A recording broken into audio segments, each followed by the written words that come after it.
Here we go.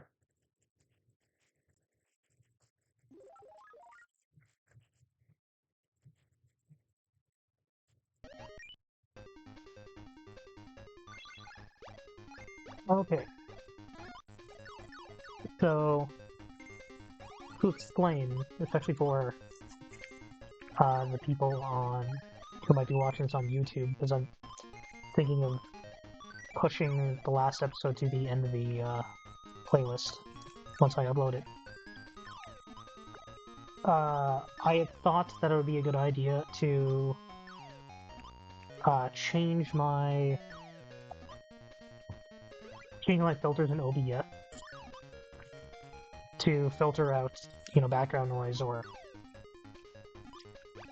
my coughing and such. But at least when I put on the standard, the default settings on the noise filters, it's killed off a lot of my regular voice. Either I talk too loud or I talk too quietly. So half the things I was saying did not get captured. Which, in my mind, is super annoying to listen to. I don't think it's I feel like I shouldn't be showing that to people. I don't know what that does. But yeah, so I'm gonna kind of treat that episode as a lost cause. Shouldn't make too big a deal anyway.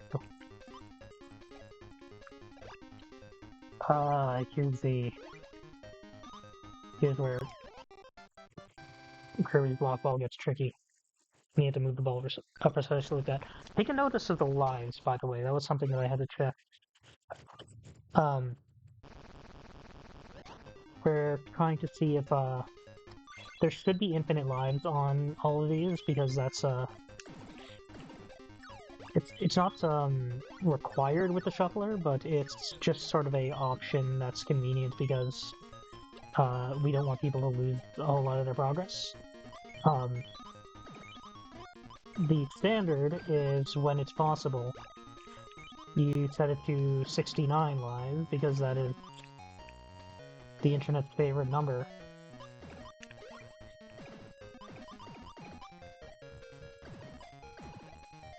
I personally don't. Personally, I don't care. It's not. I don't find it that amusing. But whatever. That is the standard, and I am willing to match to it. It's not a problem or anything.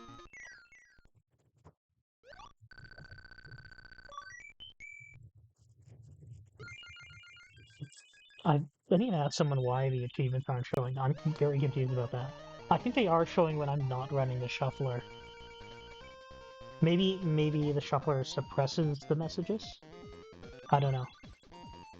Also, for a second, I was thinking that I should destroy the star blocks, but that's the exact opposite of what I should be doing.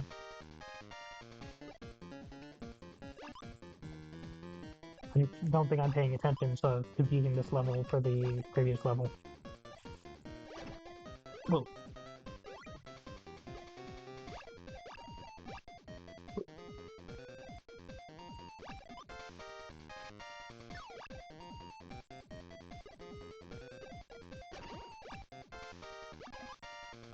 Oh, yeah, I am getting some encoding issues. Hopefully they're not that serious, at least. Wonder if there's anything I could do to reduce those.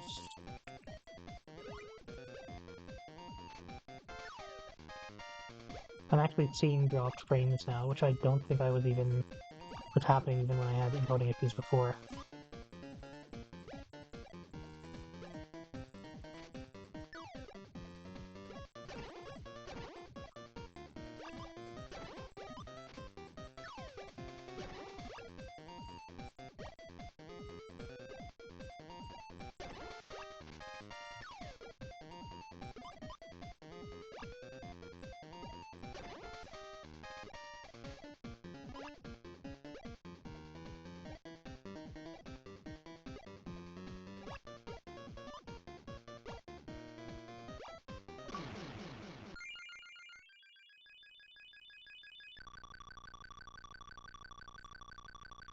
this was a big problem that I had when I was testing, where between the infinite lives and shuffling when you lose a life, uh, this was uh,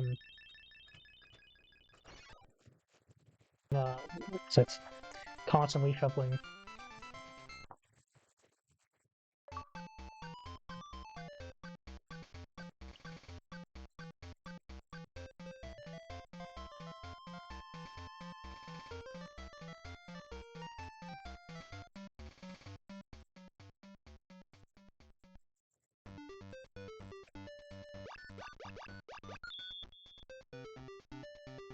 So basically, you would not be able to progress through the game because of that.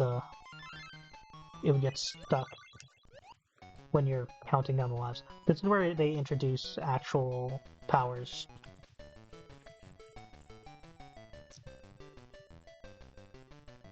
These work a little bit differently uh, than your normal form. Uh, you know, they're conceptually similar in that they make it easier to destroy blocks. Um, but they also, oh, let's try a different uh, game than we did last time.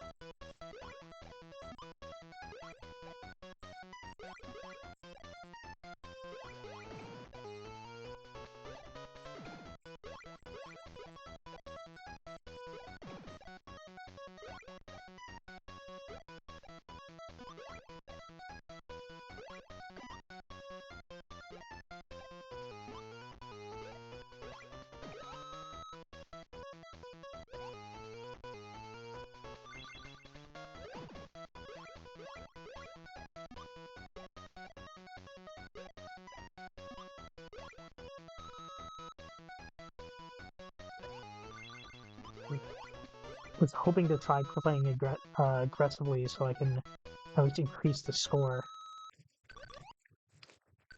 Oh, you can still kind of move her if you're in here. Lives don't really matter that much, so it's not a big deal if I because of the infinite lines going on. So it yeah.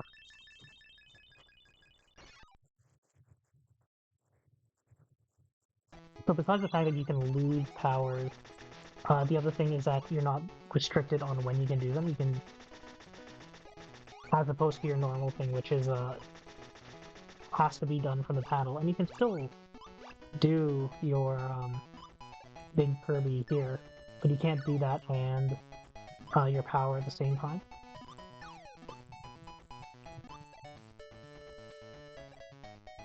The other thing is that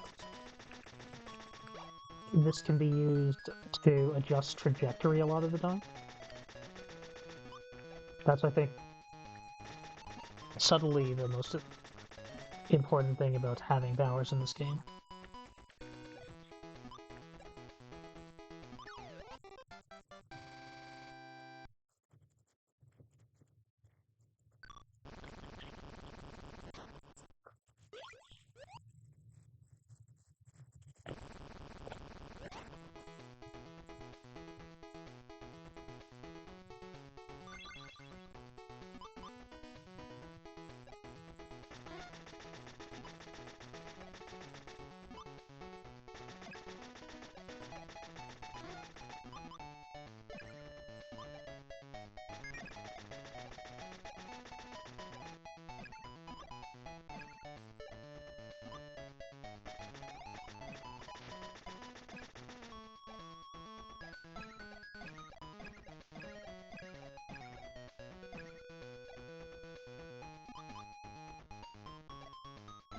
See, ideally, I would want this ball to go as close to horizontal as possible right now, but I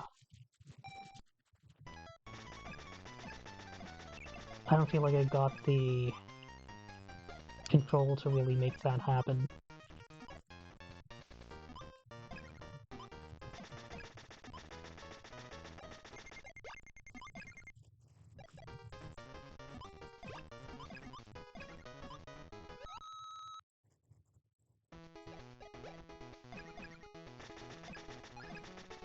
That's the one issue that I have with this game.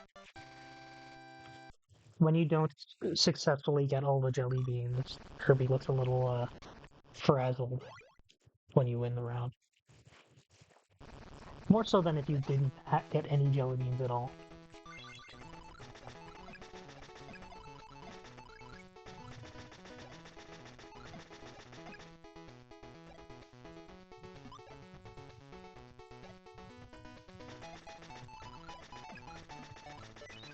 I actually think there's...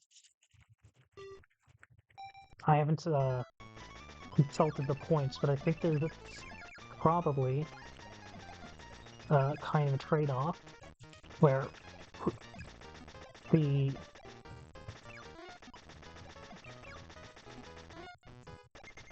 I don't know what that item does. I think it switches the blocks that take 2 hits with the block that take 1 hit. Which doesn't really matter right now because the electric power cuts through them both equally.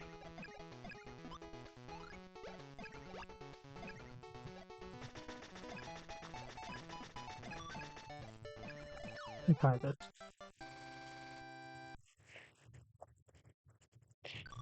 There's another thing with powers in this game is that if you use them right before you hit the spikes, then you lose the power instead of dying. You can only do it once, but it is a way that you can potentially save yourself.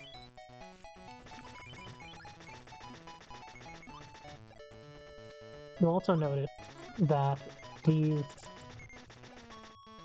darker blocks here, I can't actually break them with the electric power. So the electric power does not have as much damage as the normal attack, but it's just more reliable.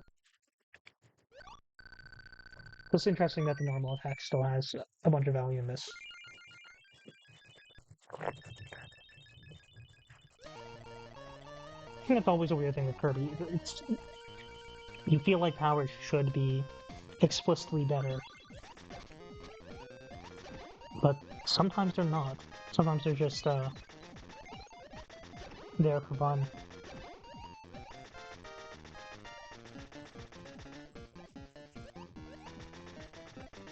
I want to say actually that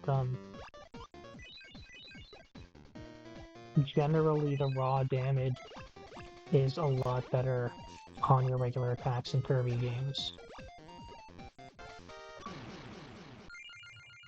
Okay, this is going pretty smoothly.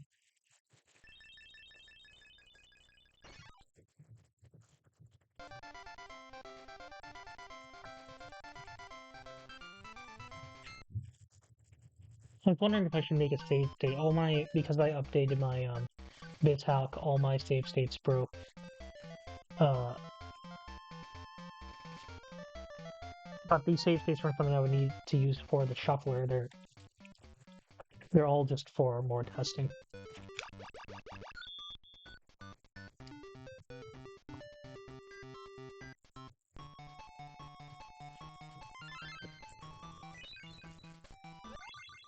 I think like 1 or 2 more stages is as far as I personally tested on this.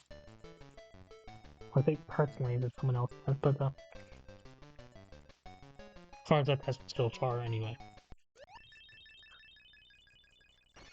And I've never actually beaten this game, so after that is where I start learning new things. The two balls are a power unto themselves, so I can't use electricity anymore. And also, it doesn't look like I can do the expanding attack either. Okay, that's interesting. I guess that doesn't isn't stored the same way because I noticed that doesn't shuffle. I wonder if it could. Let me just take a note.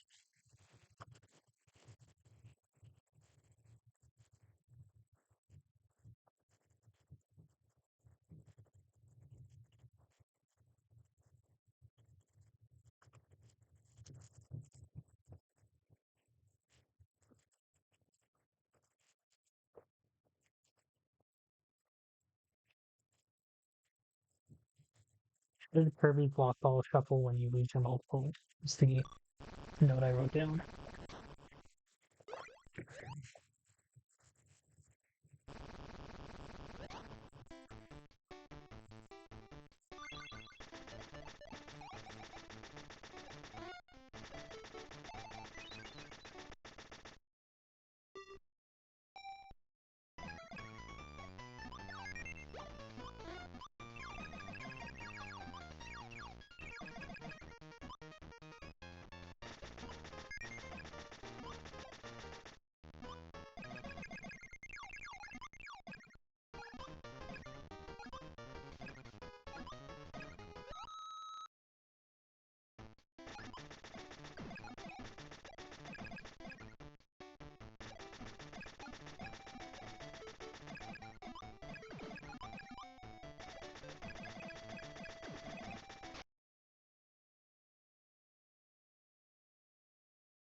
I think I saved that one in terms of like landing when I had the power, but I'm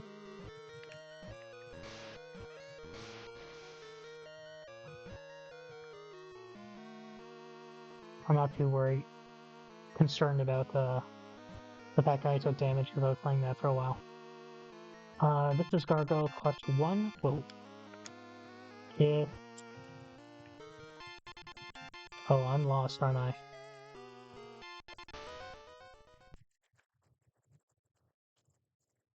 That's kind of a platformer RPG for deal. Okay, we've got a new one coming in. This is going to be a Radiant Silver Gun. I'm not super familiar with this. I know the general gimmick. I know the game is good.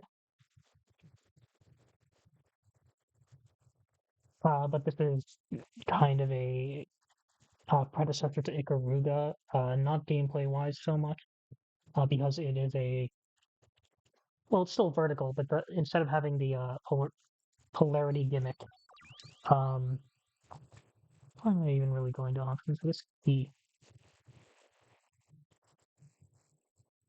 I'm just gonna even remember this. But instead of having the polarity gimmick, the way that this one works is that okay, my encoder looks like it's seriously bad going by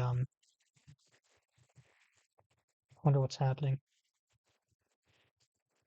Let me set my. Eventually, I'm going to have to, I think, check if there's just a faster bitrate thing I can do. Um,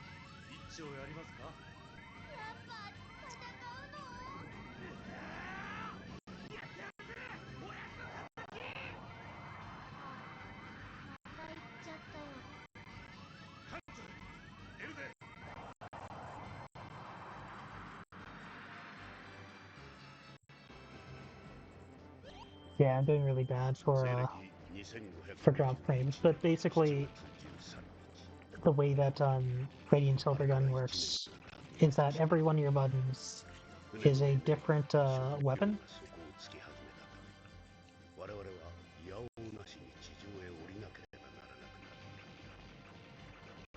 This homing shot is, I think, the most reliable, but it's bad in terms of power.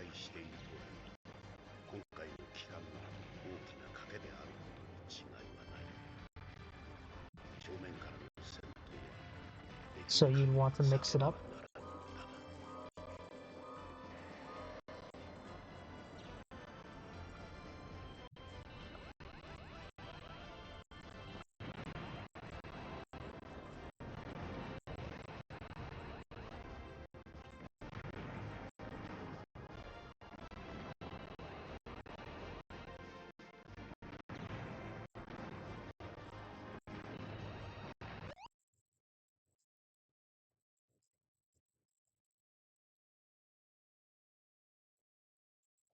Next up,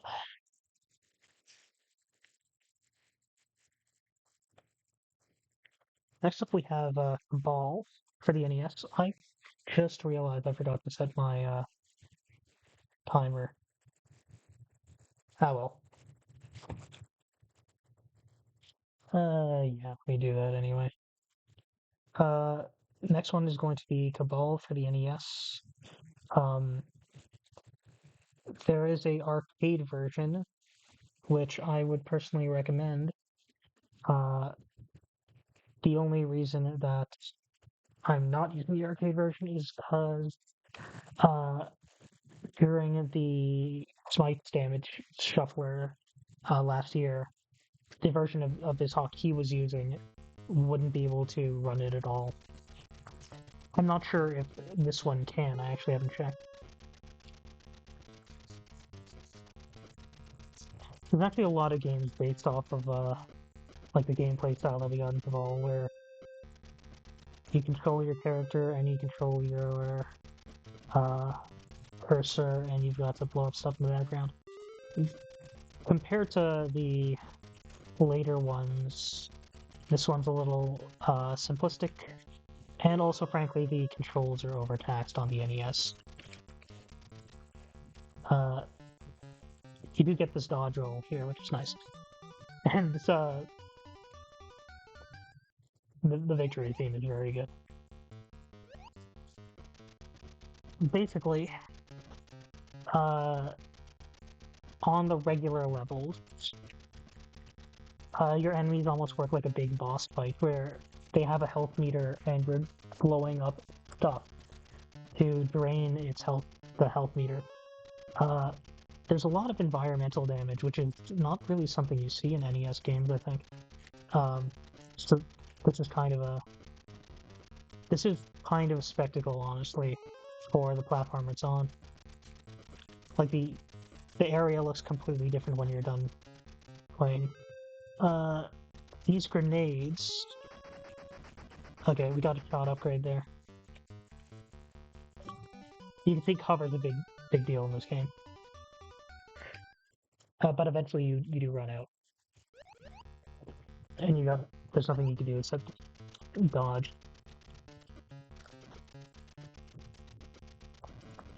But, whoa.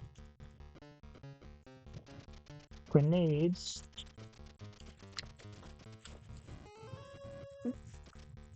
deal a lot of damage. Oh. I should have rolled. Grenades deal more damage, but they are limited amount. This is a Clash of Demon Head. I'm only really aware of this because it's mentioned in Scott Pilgrim. I've never even read Scott Pilgrim myself, although I have friends who did. So I don't even know what it's about, aside from being, I guess, kind of an open world-ish thing. I don't know if this was popular, but for some reason it ended up on my list. I don't know where I got the idea from. It might have been someone else.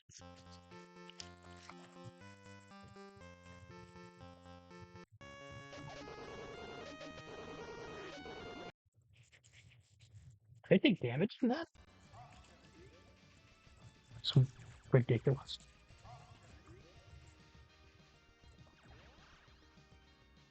Oh, I get to shoot my. I guess I can shoot my options out in this. I wasn't aware of that. Well, I didn't see where I was properly. But yeah, it looks like Infinite Lives is working. I'm not checking my lives count that much. I just this is the first stream since I restarted my whatchamacallit, since I updated my Bizhawk, that I was brought back into the game. So it's the first one where I got to see the Infinite Lives kick in. This one, I think, I'm just restarting the same save since I last updated. So, the infinite lives hasn't kicked in, so you at 11. But frankly, you don't need infinite lives for this one. They throw lives at you in this game.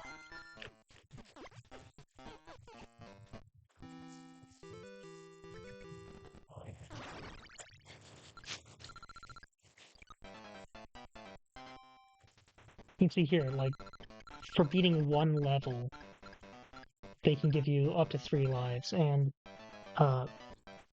this is every single level. You're not going to die in every single level. It's not that hard. Although it does get trickier later on. But it's the puzzles that are that are a bigger deal in this than trying to. It's another game that kind of strikes me as like very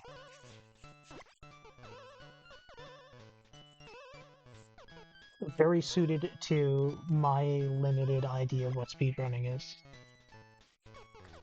In that it already expects you to play it over and over and to get faster and faster speeds, and it's really built to so that you see a lot of variance in your timings for your skill level. I feel like I'm talking more than normal. I'm sorry about that.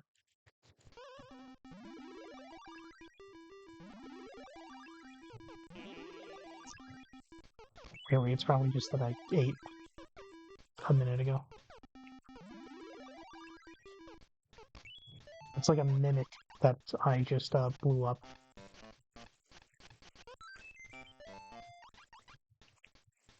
I really shouldn't be getting extra lives. There's no point to it. But it's hard to resist the instinct. Actually, I messed up here. So I am playing a little bit sloppy. I think I usually only miss like 1 or 2 of those items in the entire game.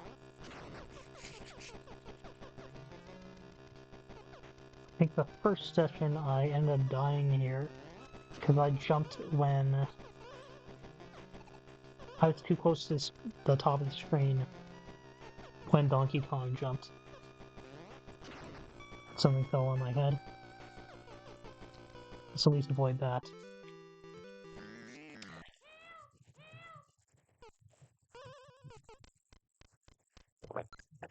So I think by default in Bizhawk this loads in regular Game Boy mode. You can edit the files in the game DB folder to force it to start in Super Game Boy mode. Because in the shuffler you're not like manually loading things up and changing the settings. So that's how I'm able to get this to run in this mode without interfering with other Game Boy games.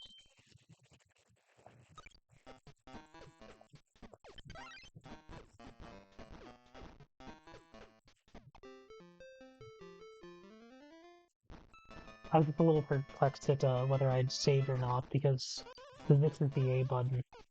You jump with the A button in this. But obviously I'm using a 8-bit controller and not an actual Game Boy.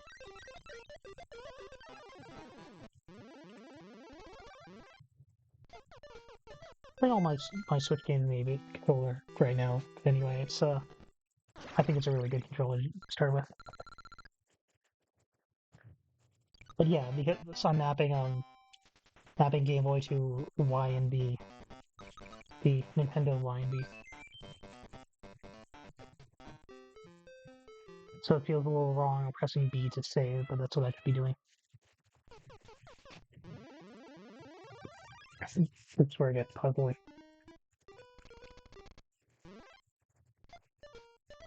I wasn't confused there. I was just scratching my fingers. Oops. That was a bit of a mistake, though. Okay. I think we did start this off earlier, but I lost my session when I updated. Not that I made any progress whatsoever. Oh.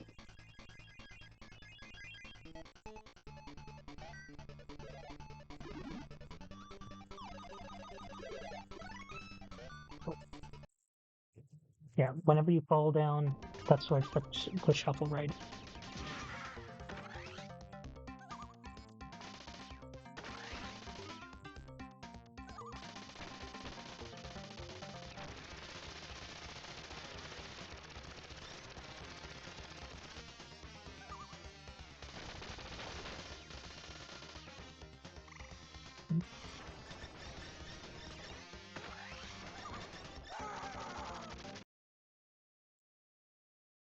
I feel like vehicles in that are a lot weaker than they are in Metal Slug.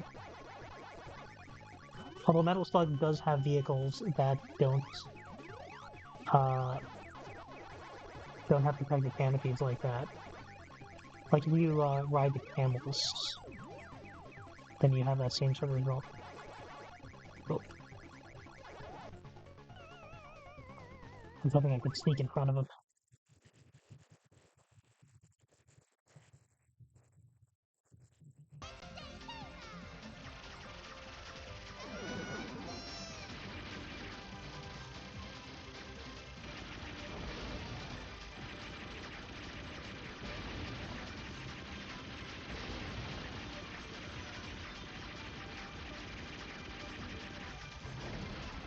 I'm forgetting which ones I wouldn't have introduced in, oops,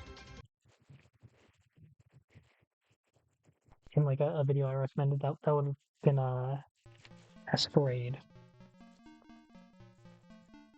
Wario Land 2.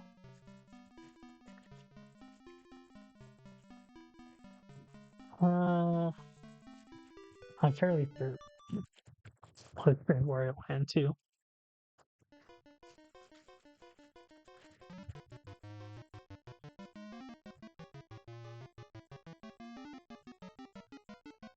There could be a save on this one, I think.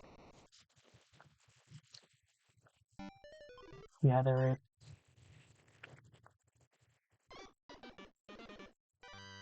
Oh, it's on chapter 1.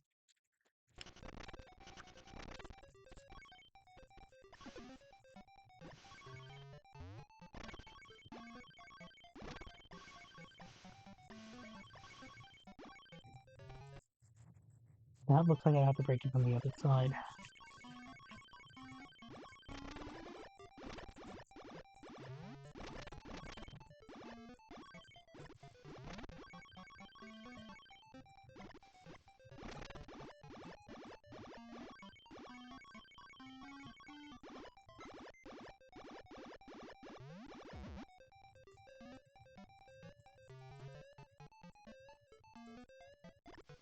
The gag in especially Wario Land 2 and 3,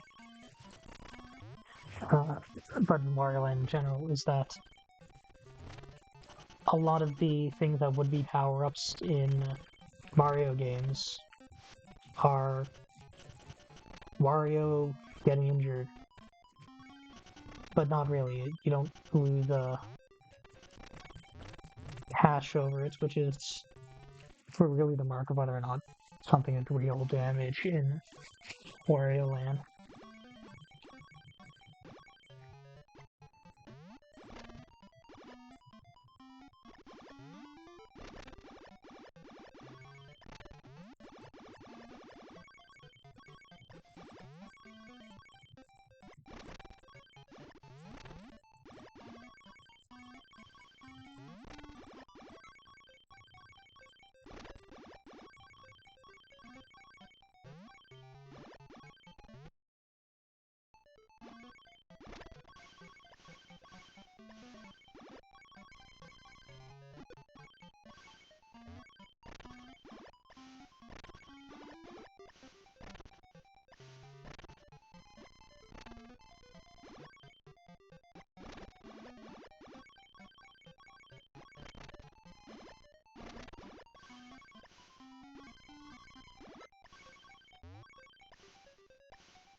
Well, let's switch them.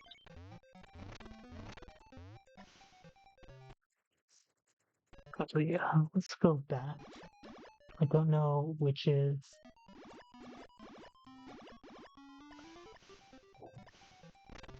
I mean, I guess I don't need to 100% this game or anything, but the instinct is to try and do well.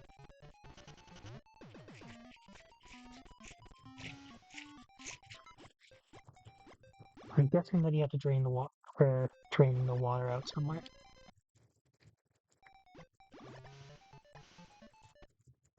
Oh, maybe this... Wait, does that go... No. I was wondering if I just wasn't paying attention to the water level. Yeah, it does cause it to increase.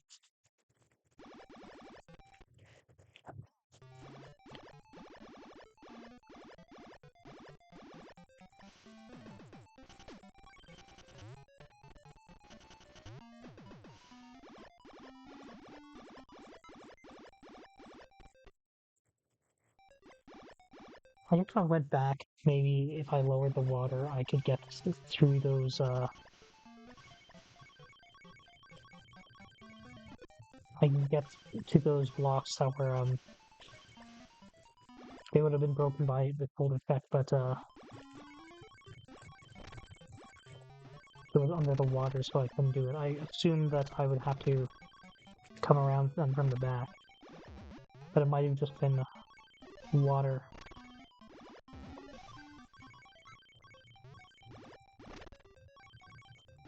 I feel like this is sending me back, but it might be the puzzle. Okay, here we go.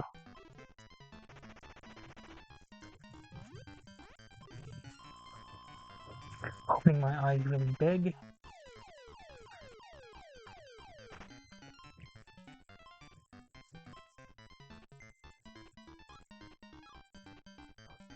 I didn't see it. Oh.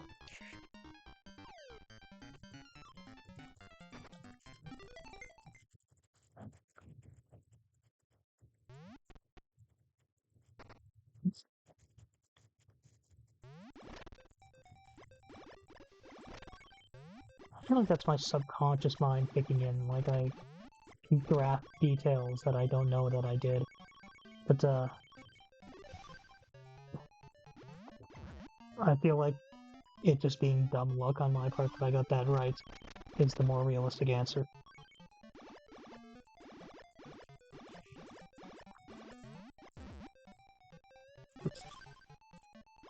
Well, it doesn't look like you can do that from the left, so I'll do it from the right. Hopefully that gives me enough room, yeah.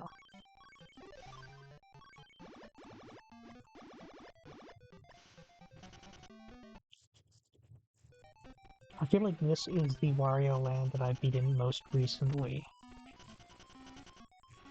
But most recently, I'm not sure when that is.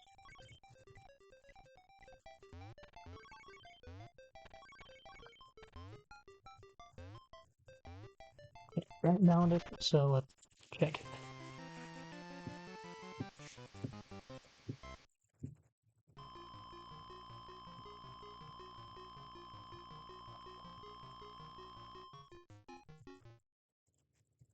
The animations are really getting like significantly better with each game by the like Mario Land devs, I think. Is there anything but 5? Could be 6, I guess.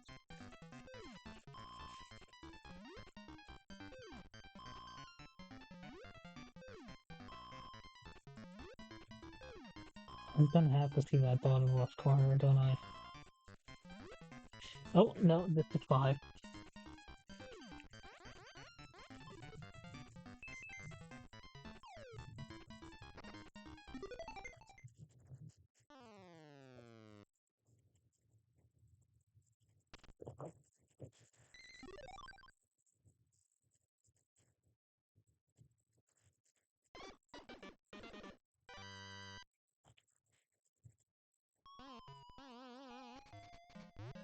See, that would have been a very bad thing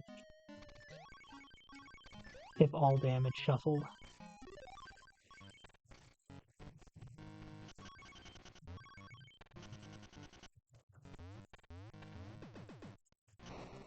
I'm only gonna go through this one more time. I don't want to patch every coin. Just... No, it doesn't injure me. I'm also wondering if this is the boss area.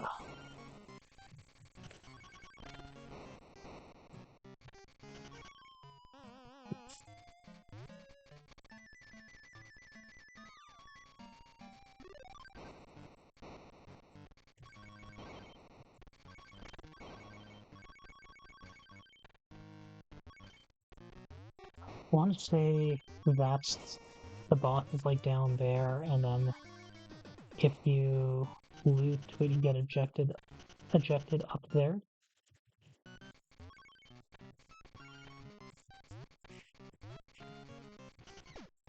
Oop.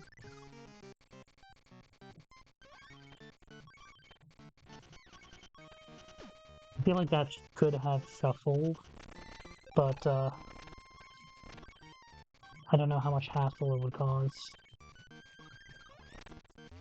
It doesn't cause iframes or anything.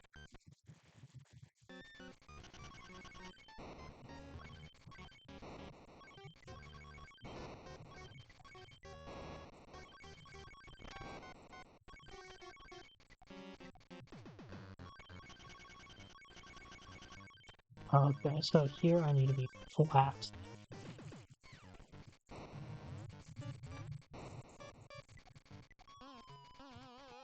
Because I'm not flat, I am also wide.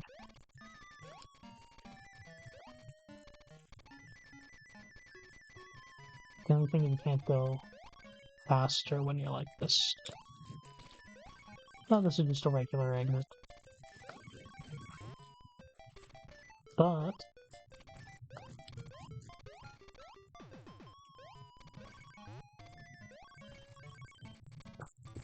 there's also some interesting path to the left. So let's see what's in there if you can.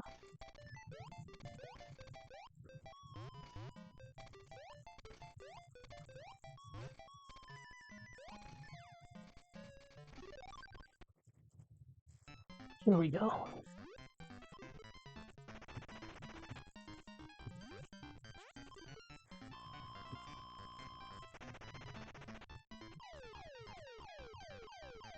Thank you, guy.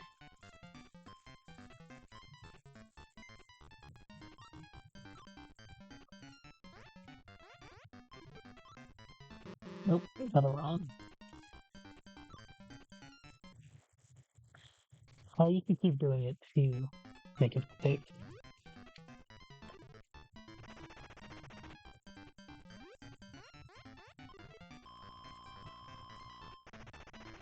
If I get it this time, it's as good as if I had picked easy.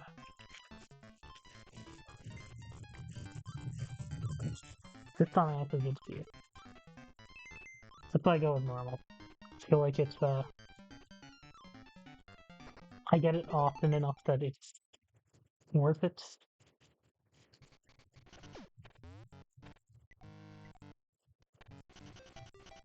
Even though I'm not extremely consistent with it.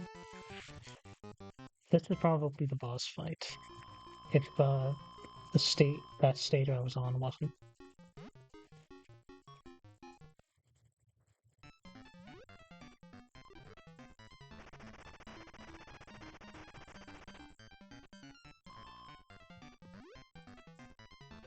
It could be 1-7. That's...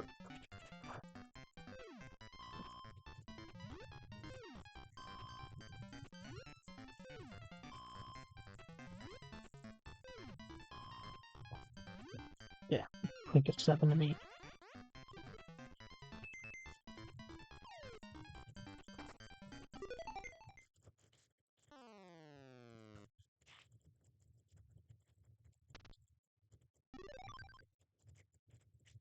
I don't remember what the map does, but this game's obviously, yeah, you see, defeat the giant snakes in the boss fight.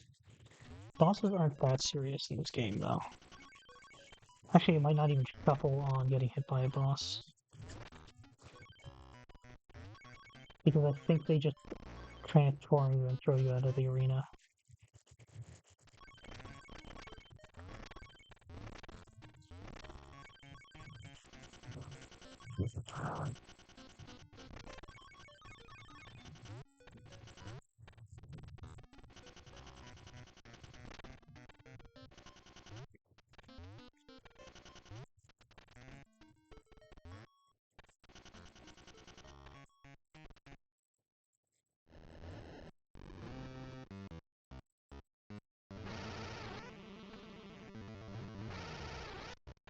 I'm gonna be trying that out.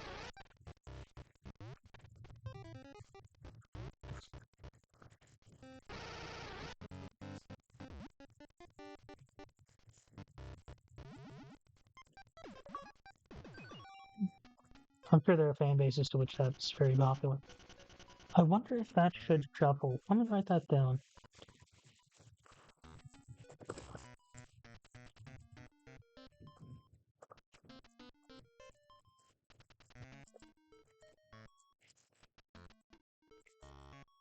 Because that was a mistake. Although you can progress by doing this. This one's a tricky one.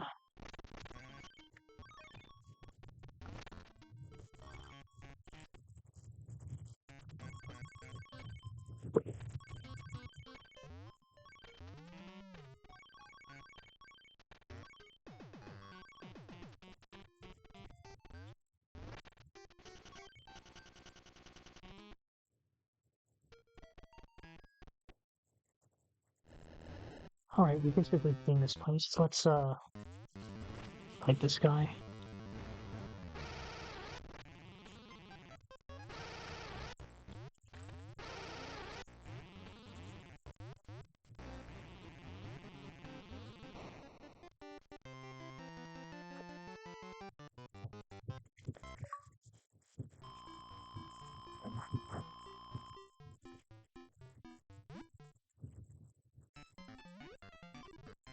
Oh, there was a treasure there that I think it's not a big deal though.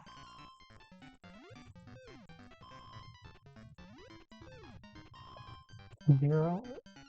Looks like it'd be an 8 or maybe a 6. Yeah, that can't be anything but a 6. Kind of fun. Yeah. I feel like we've seen this one. This game tends to run a little long, and we've seen it working pretty decently so far. So I'm going to deliberately get hit before I continue with it, because there's still quite a lot that we haven't seen, and we've been playing for an hour, better part of an hour at least.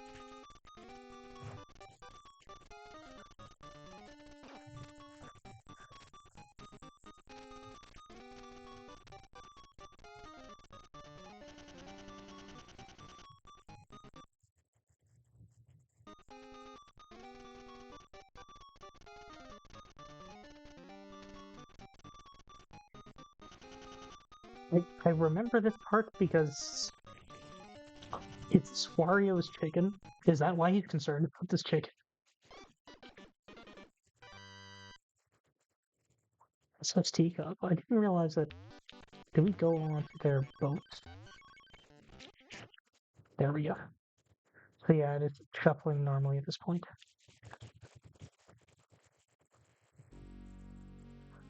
Final zone is shuffling on the intro, so let me just go into it.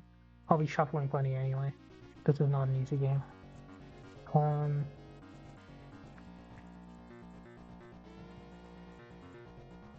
It's like defaulting to easy. So this is a very like Photon inspired game. If you're familiar with Armored Super Photons.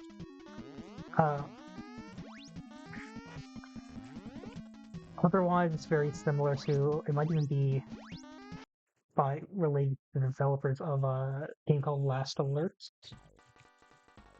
This is Super Bonk 2. We didn't get this one. I don't know if there's a translation patch for it. It seemed really good.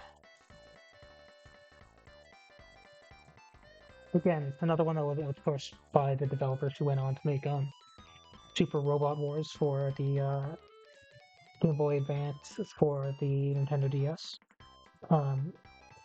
Super Robot Wars. I want to say like JWL. Those are the ones they made. That feels a lot like the Super Famicom Wars intro.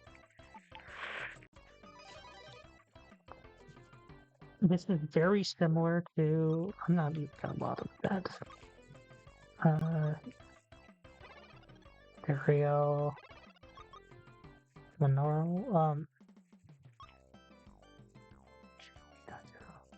This is the default. Oh no, this is.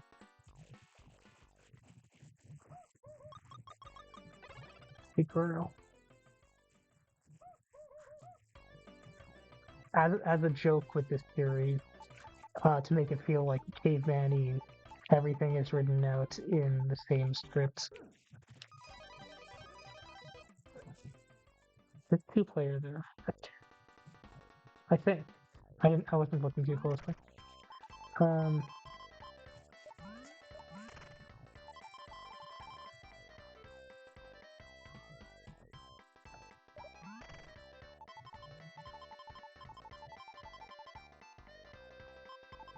Alright.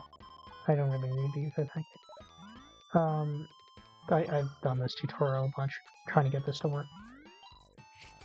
So, the big difference in this is that these power-ups, well, besides that,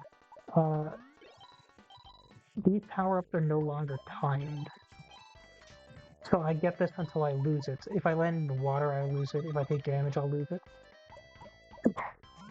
They're also no longer in levels. So before it was like I would get 1 power-up and I would get into a form like this. Then I get 2 power-ups and I would get a different form. This is actually, yeah, see, I got the same meat again and I didn't transform again. Running is also a new thing in this game. It's controlled very well compared to the previous boss. Here, we have a greenish meat. That's actually a different form. This is like a thief bonk. He throws money. A smiley face. Then you get here. This is the ballerina-like bonk. And they can jump again at the height of their jump. Here's a flying bonk. If all these different items give you a different upgrade. Cool.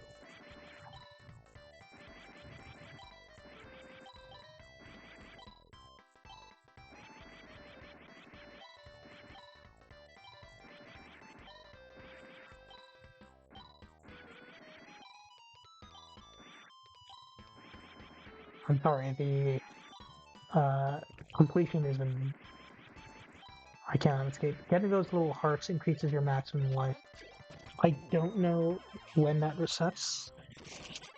At the end of the tutorial, you lose them. But I don't know if that's just the tutorial. It might be that that's a permanent upgrade. I don't think you lose them at the end of every level.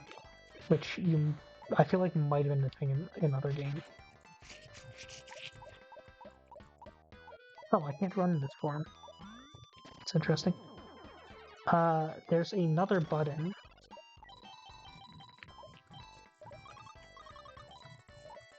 Which is relevant here, because you make that little sound and you can walk on the sound of your voice. Oops. A very fun power-up. I don't know what those do. That might have been healing.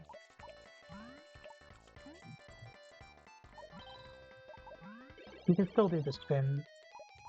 The classic Bonk spins.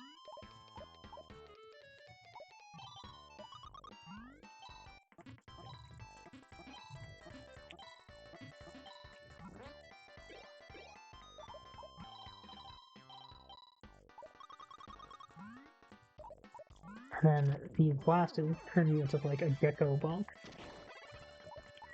chameleon bonk. He can shoot out his tongue.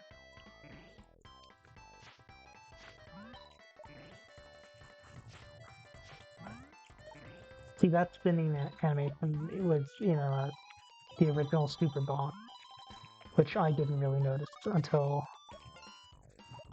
we were doing the shuffler here. So after this, the my life resets, which I did have a problem with earlier. I think it's fixed now. I don't know if that's like once a world or something, because I don't think it happens at the end of every level.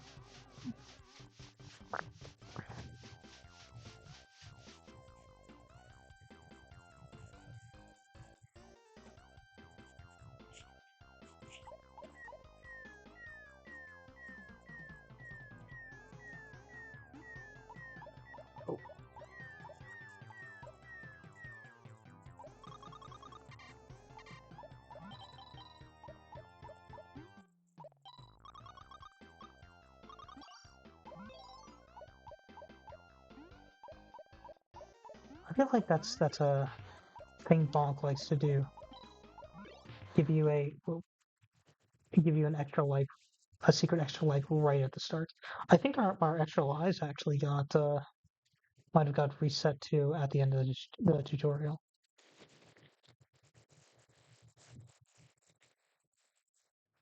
Oh, I don't know if we saw this. We might have. Metal Slug 3. This is very similar to previous Metal Slugs. Um, Again, the content is pretty similar to this. This does have branching paths, which other Metal Slugs don't, as far as I know.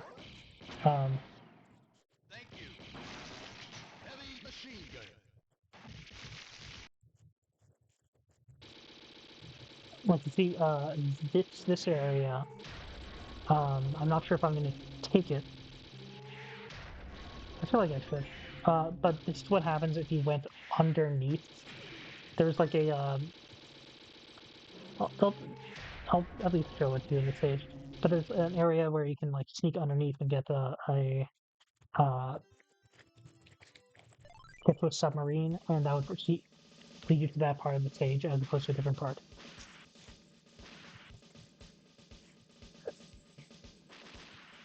Oh.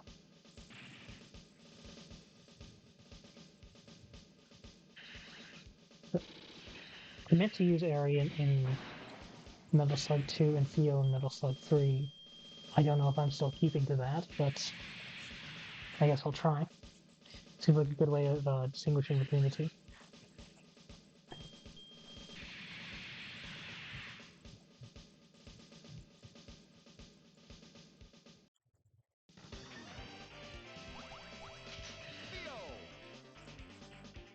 Mission 1, start!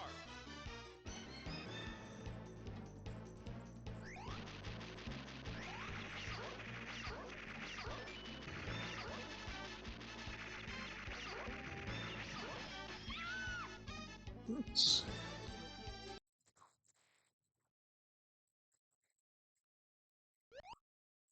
I was hoping that would just immediately break through that thing.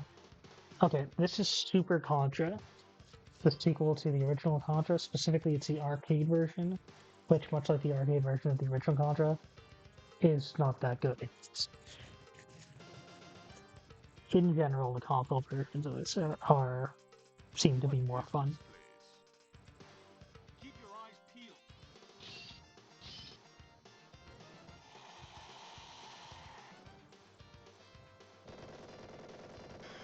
I don't remember seeing ever trying to watch the intro cutscenes.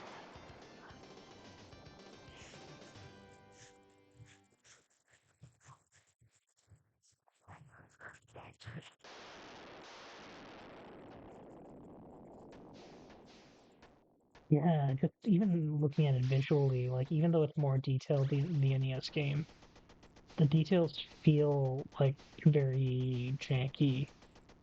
There's something something disturbing about it in an unintended way.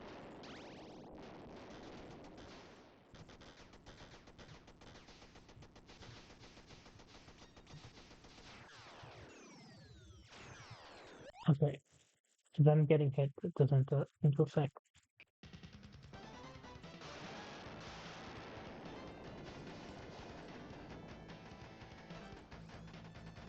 Okay, so one thing that you can see clearly, which is, frustration with this game, is that when I'm tapping diagonally to adjust my shooting angle, trying to catch enemies both on the ground and in the air. Wow, my jump is also really small compared to the NES games. But it's more than just the two angles. It's sometimes shooting in between where I'm trying to aim. Oh, let me see if there's a cutscene to this. I'm just gonna reverse. This one, I think I just saw the Game Center CX episode, and I thought it was funny, so I decided to implement this. I'm not convinced that's a good idea.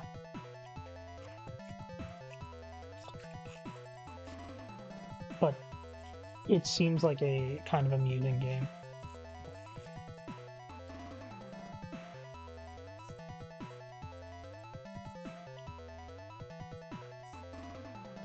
I think Japanese developers at the time were often very influenced by the works of Go Nagai, and this it kinda has that vibe, but it's very easy to pass it off as like a Western game.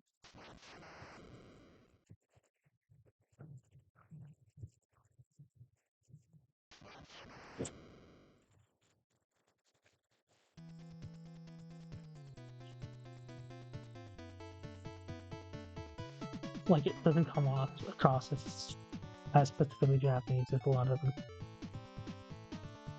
in this era.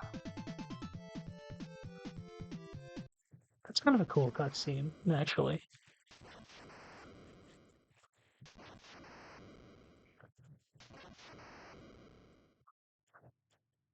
Okay, let's give it a shot.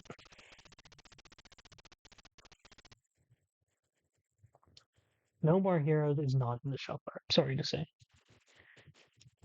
You don't have Wii on Bizhawk. Oh, are they controlled backwards? I feel like they are.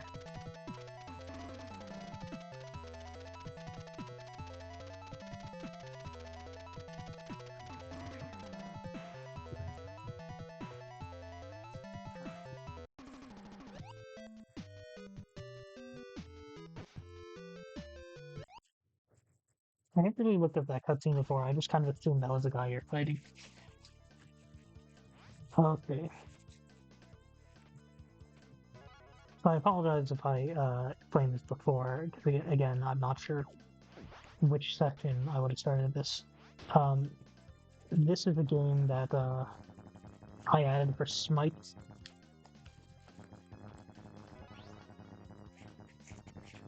Because he seems to like this one. I think it sucks.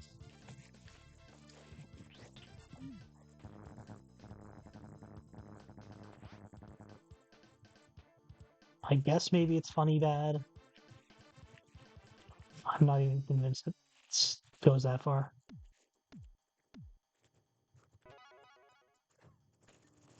So in this stage, um,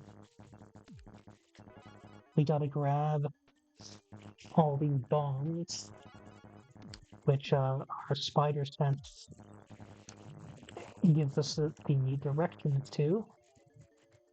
I don't think there's ever any actual risk of them blowing up.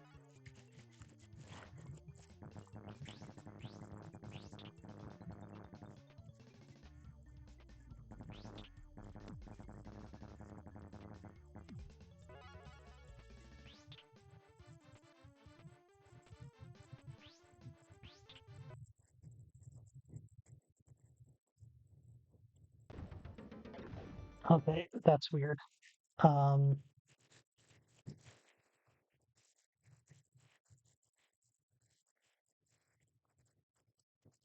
I'll shuffle on Page Revenge Spider-Man on picking up a heart and healing.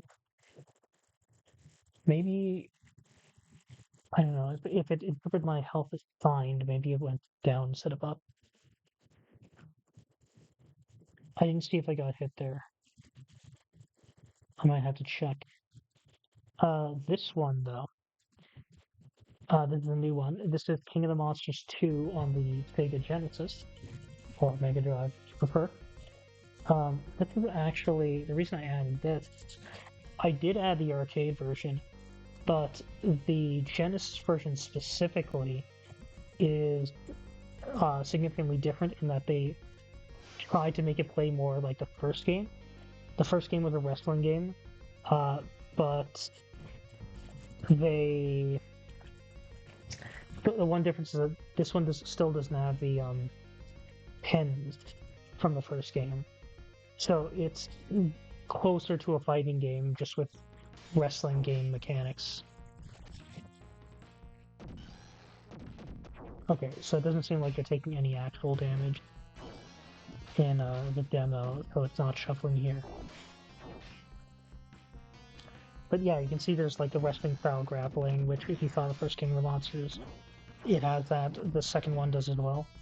But the second game in the arcade is a beat 'em up with wrestling mechanics. This is a fighting game with more wrestling-like mechanics. Special moves, I think you could do more freely in this compared to the other one, so it is in some ways better than the first one. Um, the only thing is that the cities aren't as detailed, which is, it doesn't sound like a lot, but that's, I think, the central part in the appeal of the original game, is that you actually were stomping around very detailed, real Japanese cities. Okay, let's just get going. Seems like that was working out fine. There's also no co-op, which was a thing in um, Contra. Oh, this is actually a better menu than most Genesis games. But there's co-op in the arcade game. Actually, both arcade games isn't in this. Because you don't usually get to play them, let's play someone weird. Uh, Aqua Slug. The enemies in this are a lot weirder than the main characters. Would have been, these both would have been the bosses at some stage. This stage, it's the guy on the right.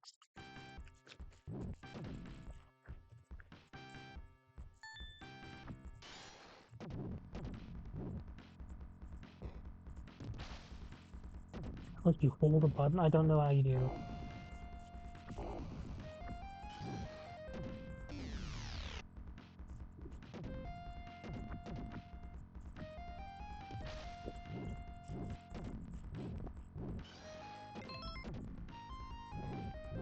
Oops.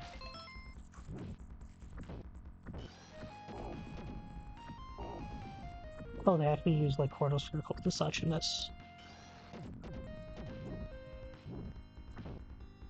Did I seriously just not take damage at the time? Okay, yeah, I got thrown. It shuffles a little bit before it's visually clear, but that was correct. This one I'm not aware of. This is one that the Poltergeist recommended. It seems like a Mad Max-ish sort of deal. This shuffles in when you take damage in the intro. I gotta take a note of that.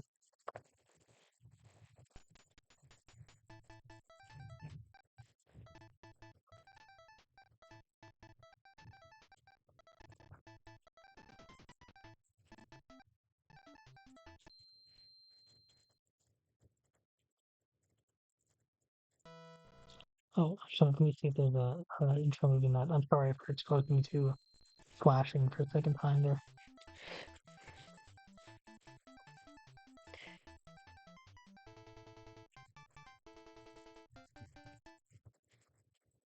Some kind of info. Did I get booted from the chat room? I must have had an internet, issue where my internet was being spotty. Maybe that's why the frames are dropping. Because on my phone, the feed stops. Okay, I just started up again.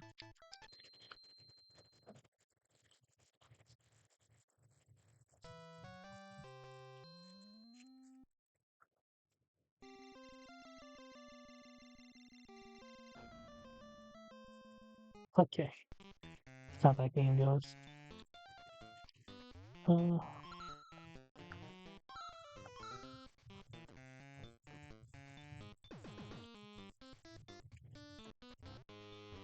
I feel like we don't have a lot of recognition of Wario's weird mohawk.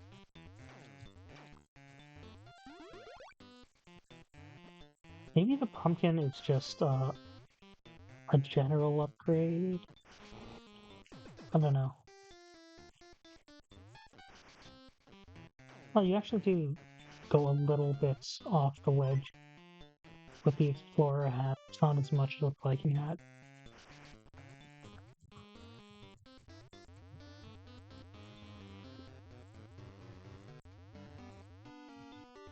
Oh,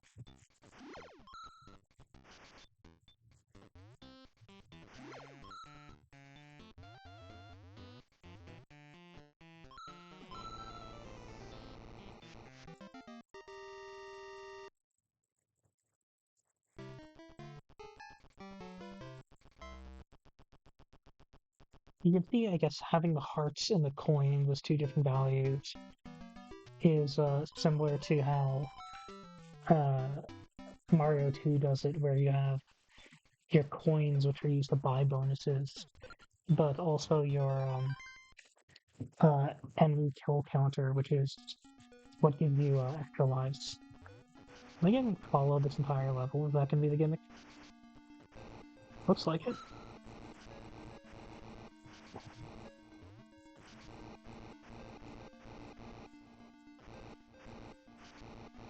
It's moving pretty slow, though.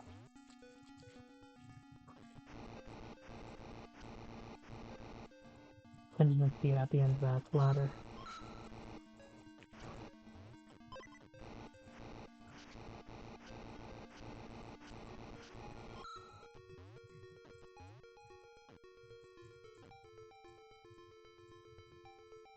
That looks like lava.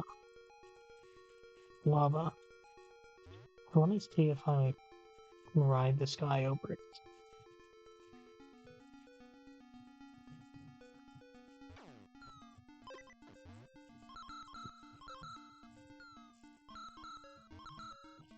I don't know if there's an oddity of my emulator setup, but I think it's some like weird quirk where if I... Oops. That's an instant kill. But I was saying that if I do a high jump and hold to the right, then I let go of right, I keep going to the right. It's a fairly minor thing, but for platformers, that's important. Did I check the demo to this? This is Ninja 5.0. This is another very speedrunning game. You got like very good controls, uh, pretty simple, but basically what it's about is you're going through these levels, you're trying to rescue everyone, and it feels kind of puzzly. It's sort of very easy to think in terms of what is the best possible move. Okay, so I gotta continue. I did save my progress last time.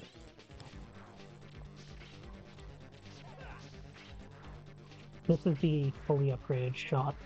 where you just shoot one beam that plows through multiple enemies and does huge damage.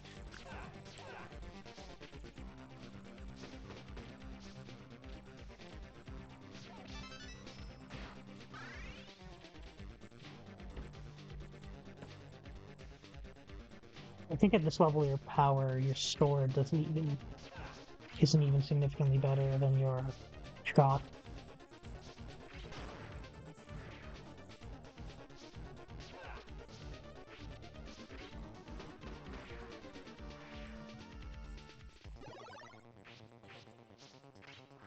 For some reason, I think there's something up here. Guess not. Is there a map in this game?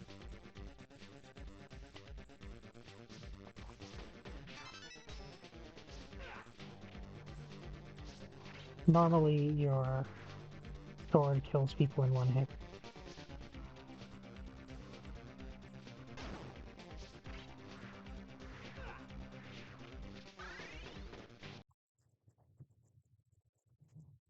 That's joke on my part.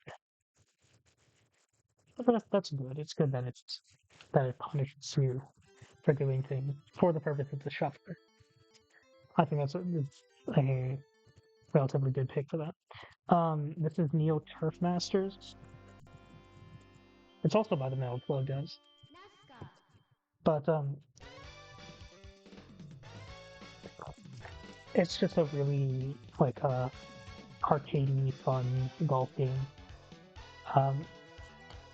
It actually doesn't get into things that are too zany, but the visuals are nice and a little bit comical, like they are with Metal Slug.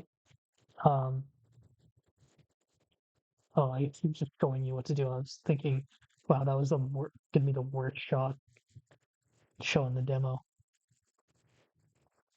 This course is actually a bit of a pain, in my opinion.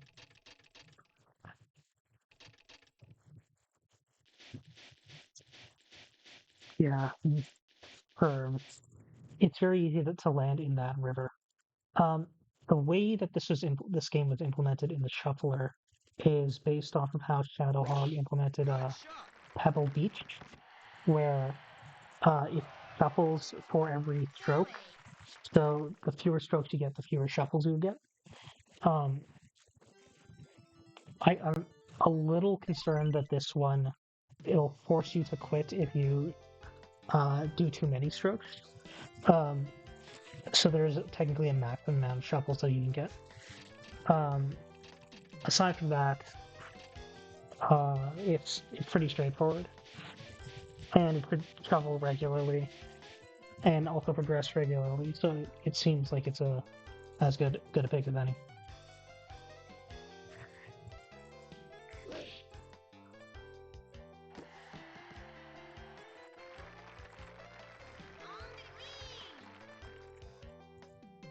Okay, good. It's in shuffling this demo.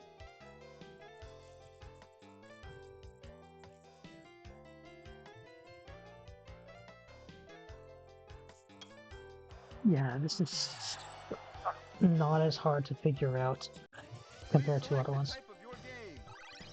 I've only implemented single player, so I don't really know what a lot of this, why there's two different modes.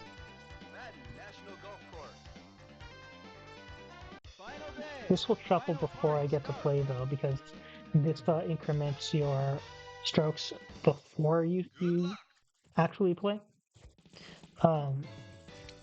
But it's consistent, so I don't think it's a big deal. So shuffle now. Yeah. So now we're in Alex Kidd and Shinobi world, which I've heard is the best Alex Kidd, and also one of the ones that plays the least like Alex Kidd because a glorified Shinobi game, which is not really a great reflection on this particular mascot. But what are you gonna do?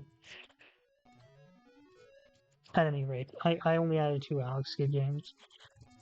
This one, which I thought was the best, but I understood to be the best one, and then another one which kind of struck me as just the funniest one.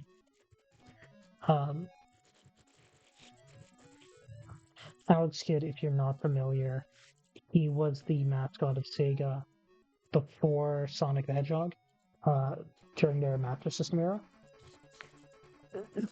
It is kind of funny to me that so Alex Kidd was supposed to be Sega was planning on making a Dragon Ball game, and then I guess okay, that's actually pretty cool. I didn't know you had that move. What was it? Sega was supposed to be making a Dragon Ball game, and then the license fell through, and that became Alex Kidd. And then after that, you get Sonic the Hedgehog. This guy was I think in one version called Mario as a joke. And then they changed it so that Nintendo wouldn't sue. But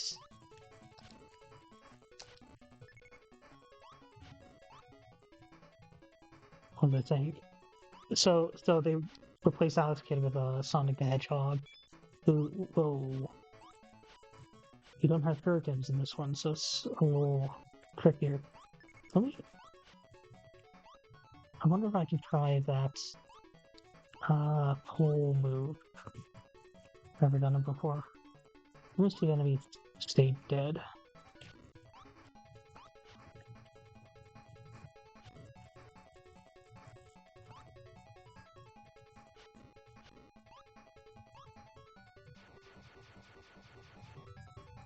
Oh, that's not hard to do. Oh, that goes far. Oops. But they replaced him with Sonic, who collects all the Chaos Emerald and he goes Super Saiyan. So it's like they replaced one Goku with another Goku, is what I'm saying. We're on to Math Blaster, which is harder than you'd think. Because it's, at least for me, because I'm not great at doing arithmetic in my head. Once I touched the calculator, that all fell out of my mind. But, Spock, prepare for hyperspeed. I forgot, they have a lot of voice samples in this compared to what you would think of as a better game. I wonder what could be wrong. Well, did you check the fuel gauge? It must be the polytronic combustion regulator. Spock, prepare to beam out for repairs. Who, me? Nah, I'm not going out there. Yeah, wake. You make me do all the work around here.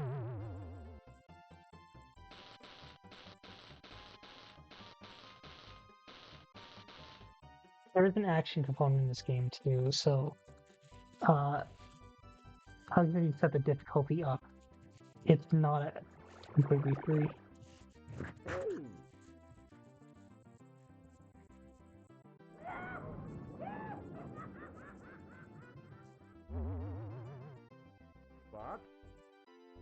Spock?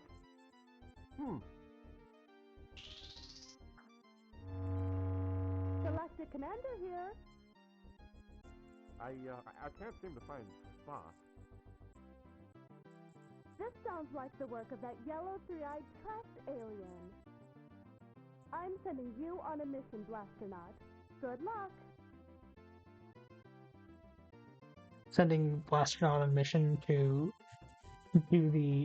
fix the thing that he just caused to happen.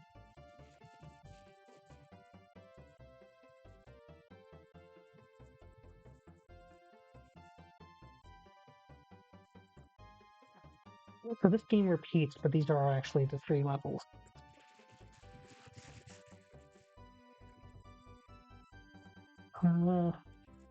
This even has a demo.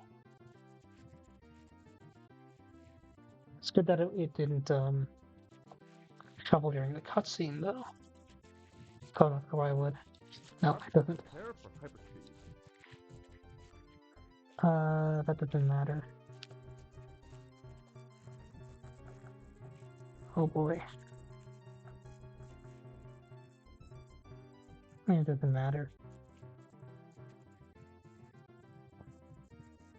I guess if I set it lower, a little bit lower, then Although again, I am doing arithmetic in my head. But maybe this will allow me to use some more progress and get through more stages. 12, 18. Right? So these things are going to shoot at me. I gotta watch out for that. 15. I think I'm like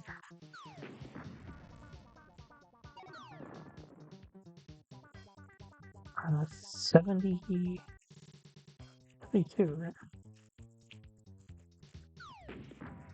I think they'll pull over 9, the bitch stat up to 9. Oh, got shot. Yeah, this is a nice mix, I think. A nice difficulty mix.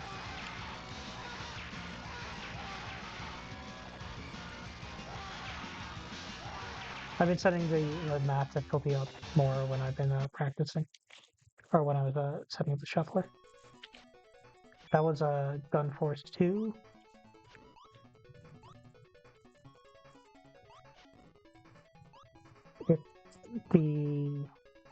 It's by the people who make not the game, by the people who make Mountain Flood before. It was their first run and gun, so it ends up, I think, being where they started doing like run and guns with high quality, very high detailed sprites. Kind of similar style. Oh, I ran out of shuriken. That's okay. I forgot that they were limited in that game. I was wondering why my range was so low. Oh.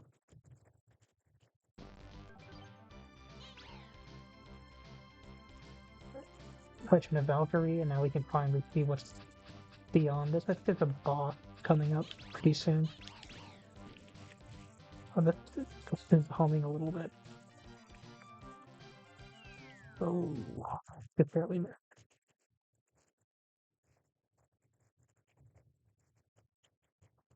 This one, the Game Boy version's on Arcade Pit, Avenging Spirit. It's a pretty interesting platformer thinger. The plot is very severe.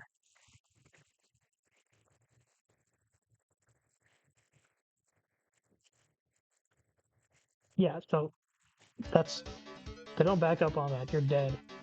The whole premise is that you're pretty firmly dead. You're just you're trying to save your girlfriend from the mob, and you're possessing people in order to do that. I don't think there's even any, promise, any suggestion at this point that you're coming back to life. You're gone. Okay, so the demo does not shuffle. That's good. There's two kinds of life in this game, which made the shuffler logic a little complicated. If you possess someone, then that character has health, and when you take damage, they'll eventually die. But then when you're not possessing someone, your ghost health is draining, and eventually you'll just die. You'll just get a game over if you don't possess anyone fast enough.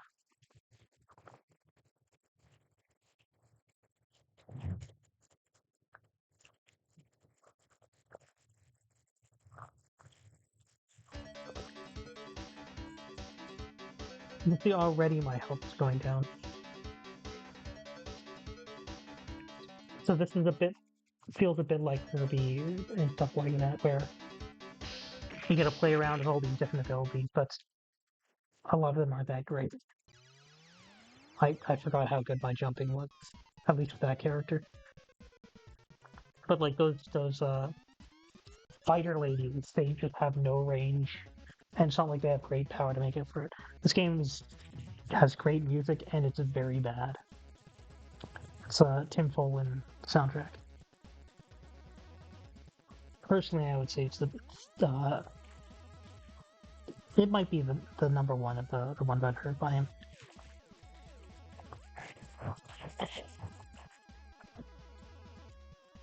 Now, as with a lot of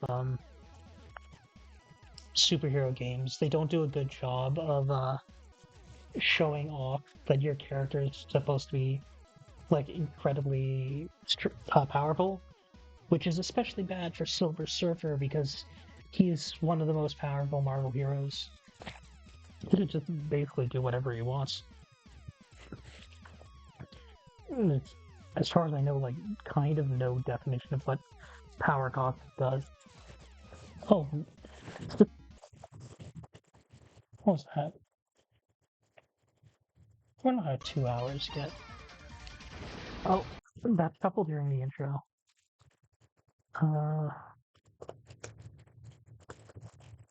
Couple during the intro.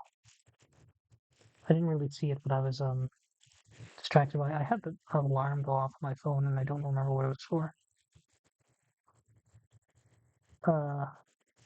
I must have set my timer wrong. Give me a second. I did a minute 30 instead of the intended 2 hours. Oh, I noticed that tremendously something something told me where I can get viewers. It's always heartening when you finally get a chat and it's a bot. It's happened a few times now, so I think it's lost its novelty. Okay, good. Shuffles on the continues. Oh, it didn't save. Oh no, that's just because it was during the intro, so I never left the intro. I was worried that it didn't save the state. Now the reason this game is bad, there's a few. Your power-ups are very weak. You don't have great offensive ability. Your surfboard is also part of your hitbox, so it's very easy to crash into things. And of course, you die instantly.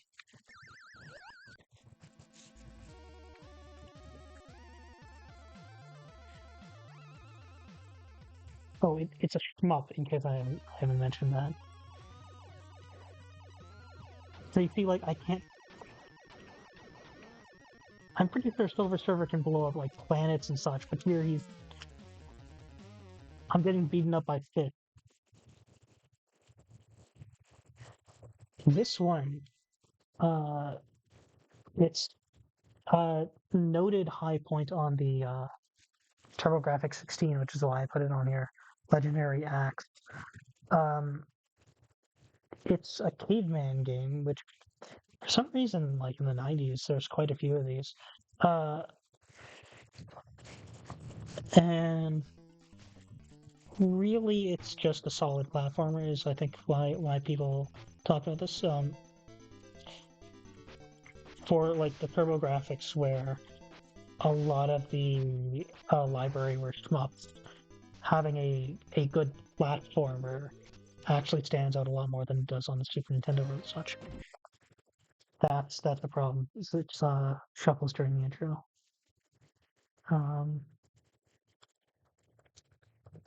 During the intro. Oh, we'll get back to that when we get back to that.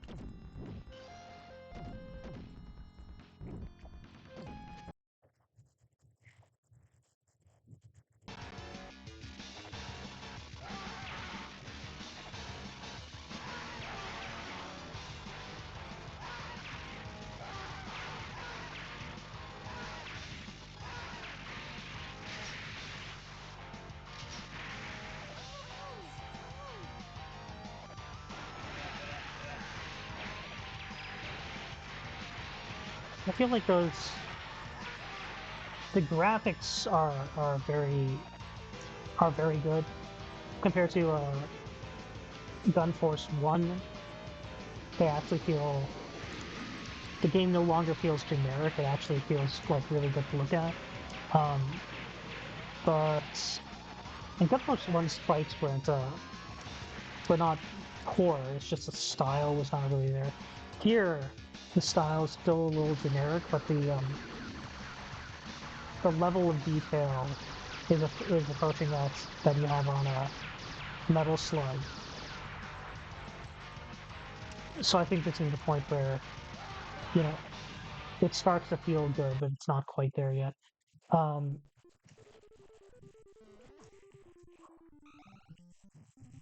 Whatchamacallit? The hostages, I think, are a big example of what I'm talking about, where... Whoa.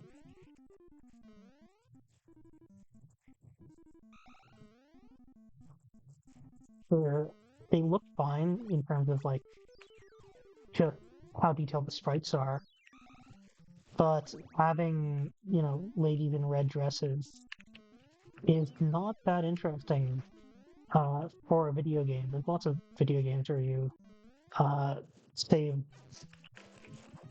save some pretty lady, as opposed to the Metal Slug games where you save some like bearded guy who actually looks like he's been locked up for a very long time, and then he starts throwing Hadoukens or whatnot.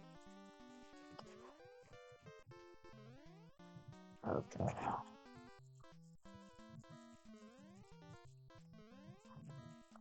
This is gonna be a tough one. No, didn't pull it off.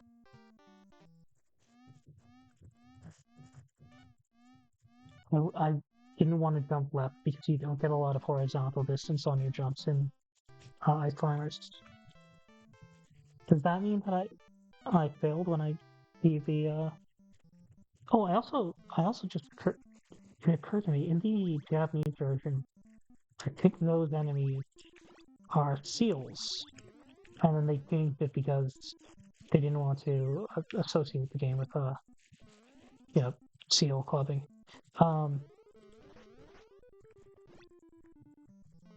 It was just a more controversial practice than I guess they thought when they were developing it to start with. I don't know if that's also a difference in the... Is there a Western version of Versus Ice Climbers that I'm playing? For some reason, I thought that they had only released these versions in Japan. Okay, that feels very weird. When I try to use my hammer on the cloud,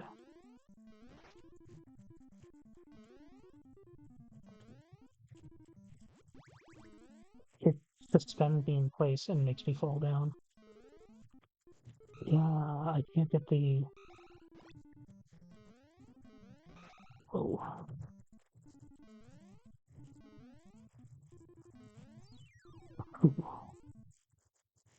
That's about as tricky as I can learn, I think.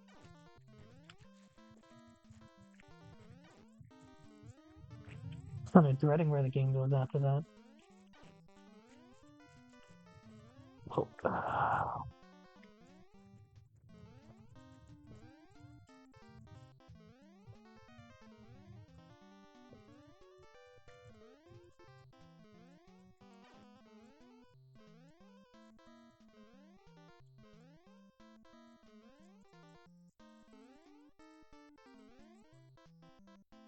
Oh, man. Oh, I'm so close on that one. It's sad.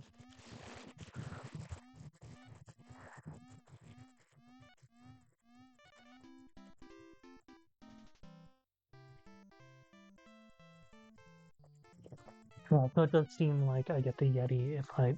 Okay, it's like Kogi or something. It does look like I get the Yeti if I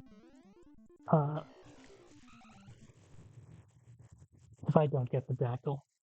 The lower row of blocks are actually like conveyor belts. Did I get hit there? Because it looked like he was stunned. Oh, because I got shot by an enemy, I do remember.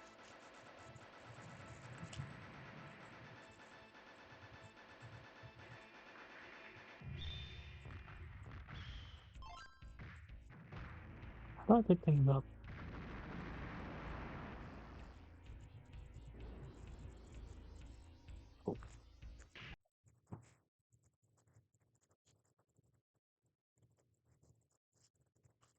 Okay. So originally when I implemented this, I hadn't used let me actually check to make sure that this is working. So this is it's called Great Battle Series. Okay, it is recognized.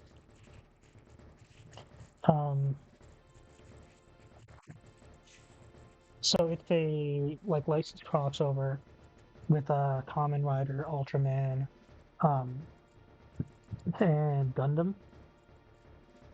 It's by Band Presto, who published Super Robot Wars, and later this got actually implemented into the Super Robot Wars series. You can almost kind of view this as technically this is older because it starts with a game called SD Hero Soul and uh, so you can kind of view Super Robot Wars as almost a spin-off to this that ended up getting bigger and engulfing it. But this one it does have a running plot, but it's goofier.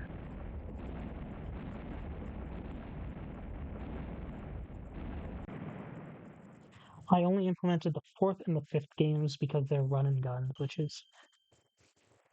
seems like it's roughly the focus of the shuffler.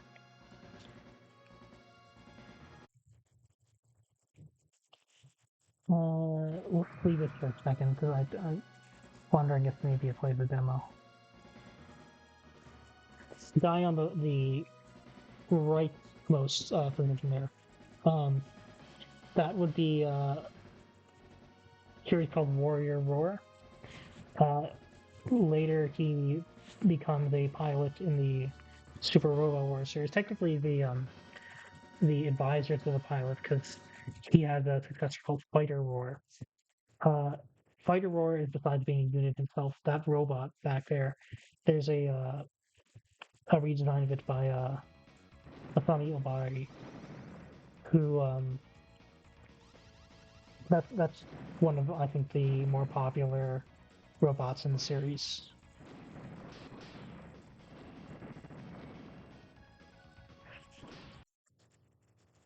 That shuffles in the demo.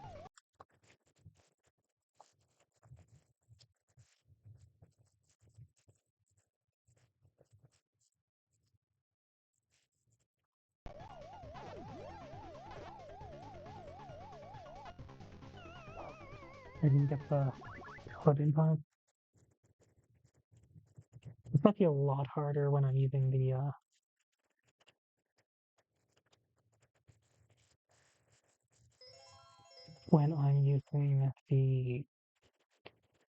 what should I call it? Shuffler. So this one, I had actually taken it out earlier, in the not I had taken it out before I updated Bizhawk because I had found an error that was causing it not to shuffle at all. Um, so I'm just gonna zoom through this. I don't think it will cause a shuffle, but we saw the intro already. We've seen the intro already, so I don't think it's be interesting to view. Uh, I don't know why Retro Achievements was priming there. I guess because it interprets this as us playing the level, but it's not shuffling there, which is good. Um,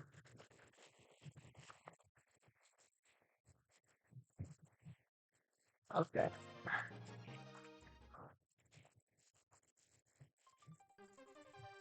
But if this does shuffle now, then I think I could roll out the updates. No, I don't. I don't feel like changing the. I already want to pick the options.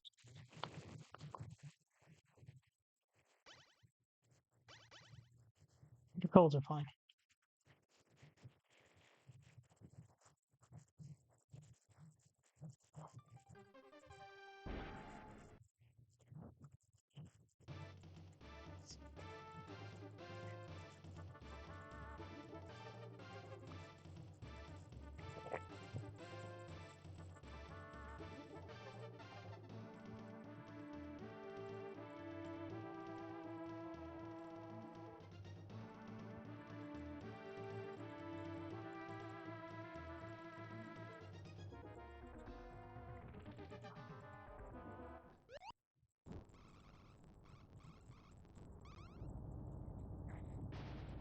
You're just skipping through the text on the first level because it seems like I think we went through it already.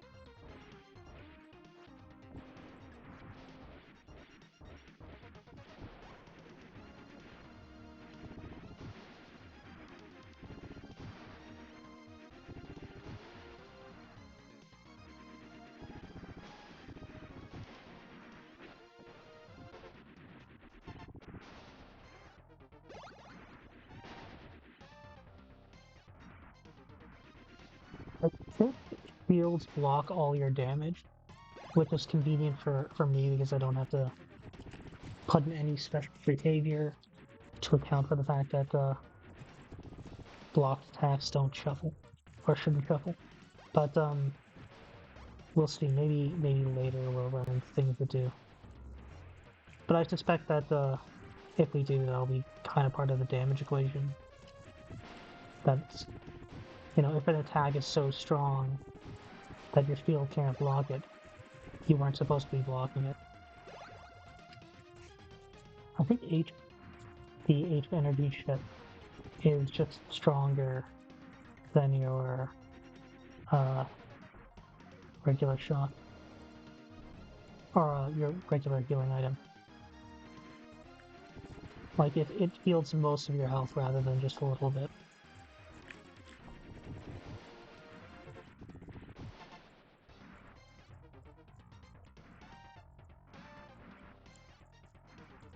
The fact that they have a hold aim button is very nice. Because like for as clunky as your aim is, once you appreciate that, you can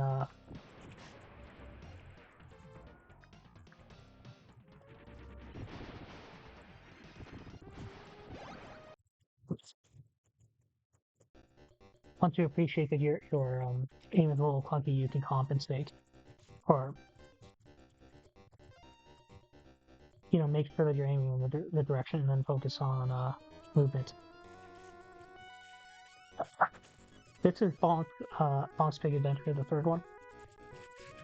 It's called Big Adventure because this is where it infuses the power up and makes you especially large.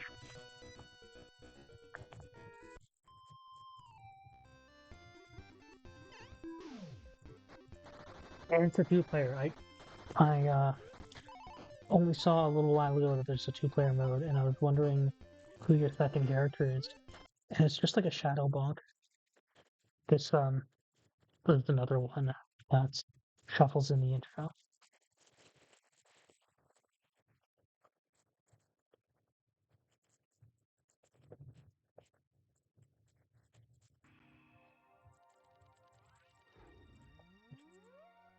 I guess that indicates that I didn't do a great job of checking if things shuffled in the intro, but as long as I fix them, hopefully it's fine.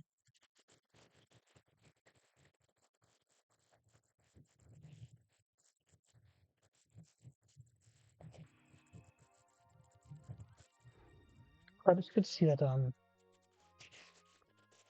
Cybernator Earthquake 2 Falcon work. That was one that I was hoping would show up yesterday, so I could finally just click the updates. This one is it's called Demon Front. It's a Metal Slug phone by IGS, which is a Taiwanese company. They made a lot of games that were sort of in the style of Capcom, especially. But the quality is up there. So even if they are very derivative, uh, I'm having to take it as like imitation of the sincerest form of flattery, right? Like they saw why these games worked and they appreciated it, and they were trying to capture it themselves.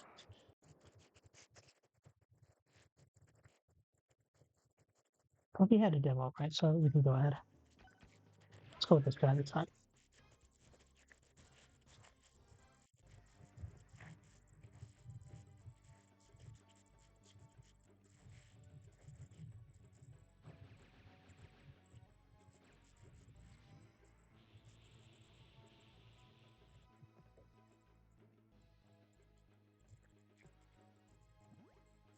I think this showed up a little while ago and on the first stream, and I would have gone through this demo, but we I don't think we went through it very much, so it's not a big deal to do it again. So the gimmick here, to remind, is that you have this elemental helper who you can use to both enhance your attacks, and you can basically sacrifice him to become a defensive shield. In exchange, compared as opposed to Metal Slug, you don't get vehicles in this game.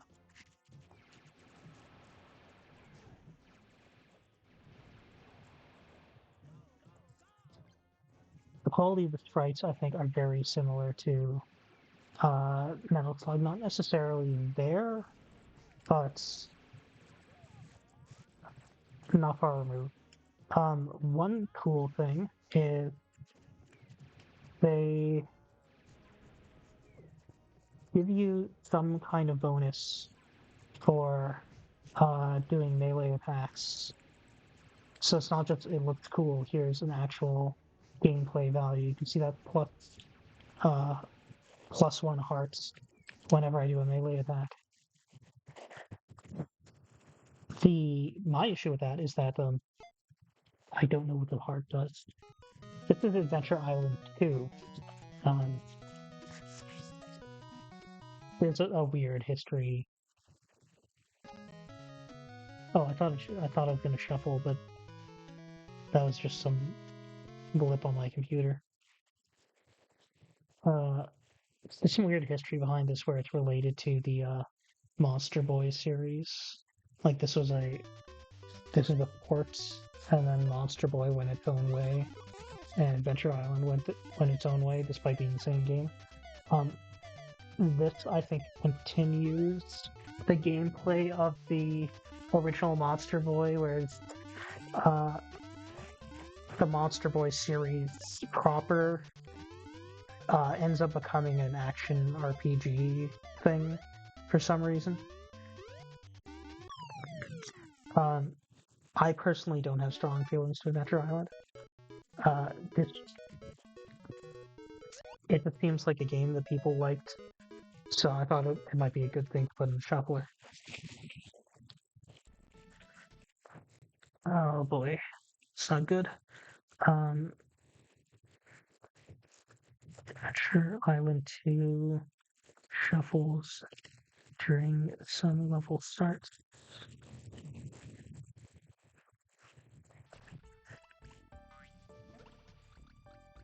Oh, I didn't know I could do that. I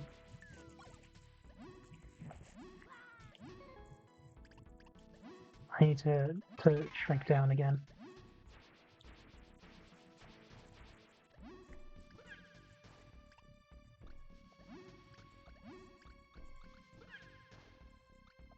Okay, so that's an ability that you got. I thought that was introduced in Super Bonk too.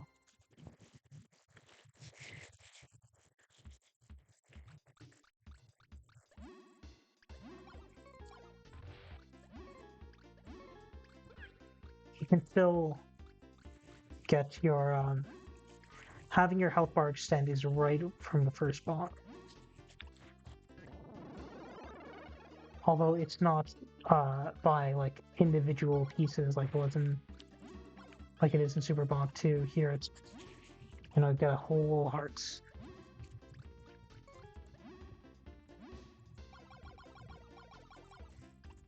Can I climb this building? Again. Sorry, I'm just itchy.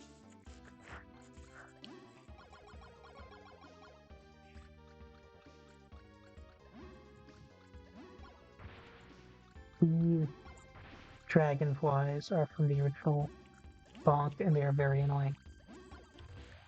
As are these.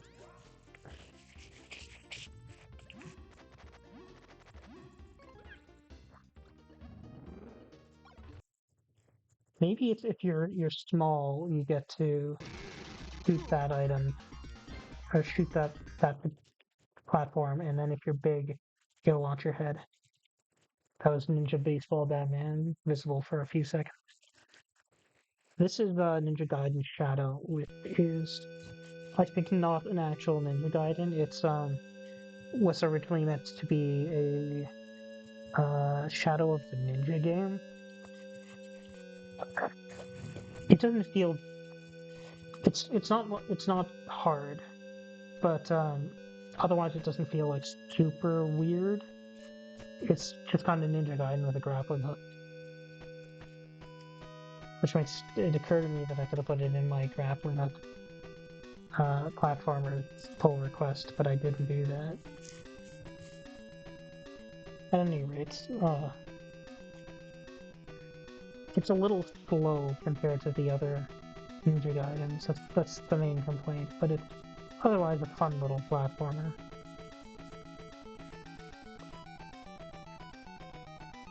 I don't think it's recognized in the greater Ninja Gaiden series. Not that the 3D games really are super concerned with the older series anyway. I'm just waiting for a second to see if there's a demo. Oh, it seems like it's just a intro cutscene again.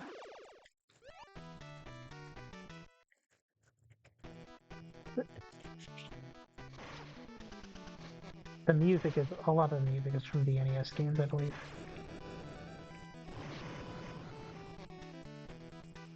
Visually, I think it's pretty solid for the Game Boy.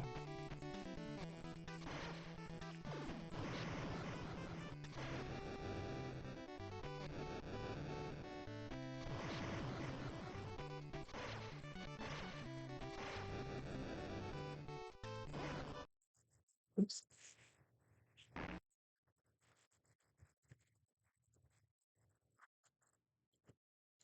I think the Final Zone should have a lot of grace.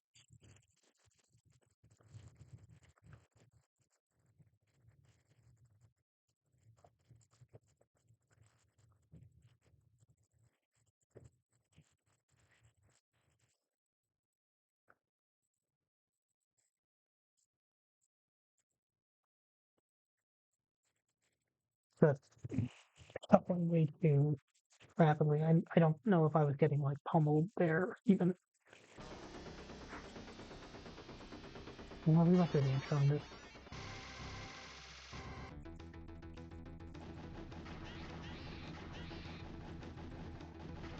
Yeah, the thing with this is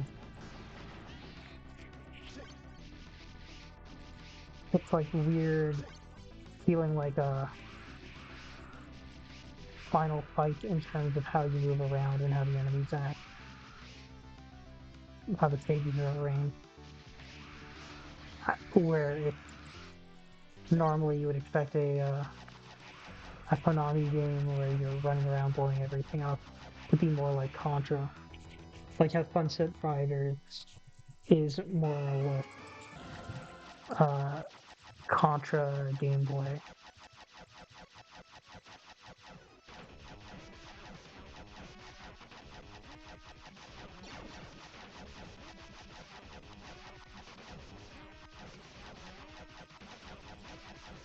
I think in these like vertical sections, your other button, instead of being shoots while crouching, it's to use some limited usage sub-weapon. I was throwing looked like a landmine or something, but I wasn't that conscious of it, so I've wasted now.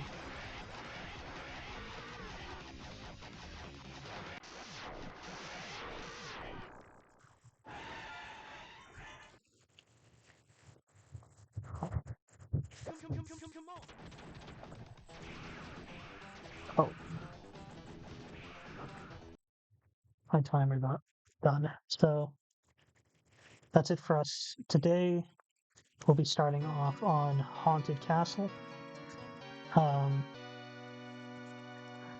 Let me see if I can get a raid going, because I've never done that before. Let's open up Twitch, see who's on.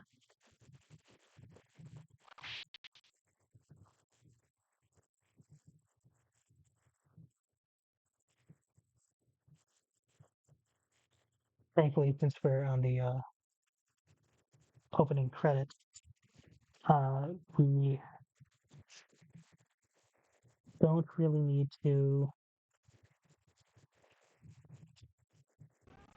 I mean, we're on the attack sequence. I don't really need to how do you say, account for. I'm sorry, I'm busy doing things in Twitch, so I'm not paying attention to what I'm saying. But I did find someone that I'm going to raid.